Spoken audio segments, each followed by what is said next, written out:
نحمده ونصلي على رسوله الكريم اما بعد فاعوذ باللہ من الشیطان الرجیم بسم اللہ الرحمن الرحیم۔ قرآن کا چیلنج۔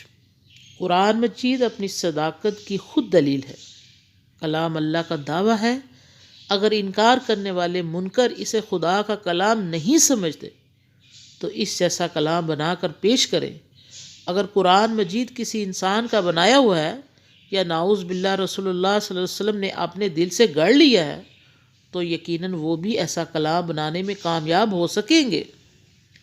اللہ تعالیٰ نے ایک جگہ فرمایا تم قرآن جیسی 10 صورتیں بنا لو، دوسری جگہ فرمایا 3 ہی لکھ لو، یہاں فرمایا اور نہیں تو کم از کم 1 صورت ہی بنا کر پیش کر دو۔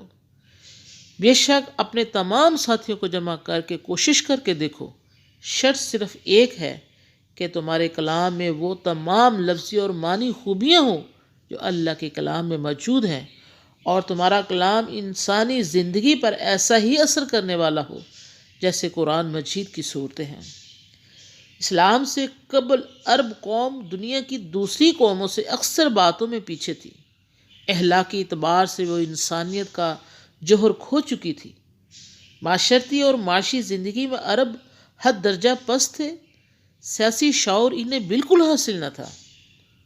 مذہب اور دین کے تصور سے وہ کورے تھے۔ وہ بہادر ضرور تھے مگر جہالت اور تعصب نے انہیں اجڑ اور ظالم بنا دیا تھا۔ اللہ تعالیٰ نے اپنے حبیب پاک صلی اللہ علیہ وسلم کو یہ کلام دیا اور اس کے ذریعے یہی قوم دنیا کی پیشوا بن گئی۔ نبی کریم صلی اللہ علیہ وسلم خود کسی استاد سے نہ پڑھے تھے، وہ لکھنے پڑھنے سے قطعاً نہ آشنا تھے۔ انہیں دنیا کے کسی بیرونی خطے کے حالات بھی معلوم نہ تھے۔ ان کے ملک کے نہ باشندے بھی امی تھے اور ان لوگوں کو ان پڑھ ہونے پر بڑا ناز تھا۔ کلام اللہ کو لے کر امی نبی کریم صلی اللہ علیہ وسلم نے اپنی ان پڑھ اور جاہل قوم کو ترقی اور کمال کے جن مدارج پر پہنچا دیا، تاریخ عالم میں اس کی مثال نہیں ملتی۔ یہی عرب اس کلام کے ذریعے اخلاق، روحانیت، معاشرت، سیاسی، حکومت، مذہب، غرض دنیا کے ہر شعبے میں دنیا کی قوموں کے امام بن گئے۔